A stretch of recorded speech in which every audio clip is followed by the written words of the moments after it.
আজকের বানিয়ে নিচ্ছি হেলদি চিকেন স্টু। তার জন্য কড়াইতে একটু বাটার দিয়ে গোলমরিচ, লবঙ্গ আর তেজপাতা ফোড়ন দিয়েছি। তারপর আদা, রসুন আর লঙ্কা কুচি দিয়েছি, দিয়ে একটু ভেজে নিয়ে কিছুটা পেঁয়াজ কুচি দিয়েছি। পেঁয়াজ কুচিটা দিয়ে কিছুক্ষণ ভেজে নিয়ে টুকরো টুকরো করে রাখা মাংসটা দিয়ে দিয়েছি।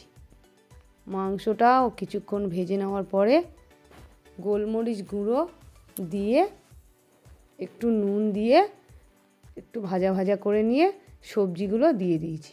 সবজিগুলোর মধ্যে আছে পেঁপে, বরবটি, বেল পেপার, পেঁয়াজ কুচি আর গাজর কুচি।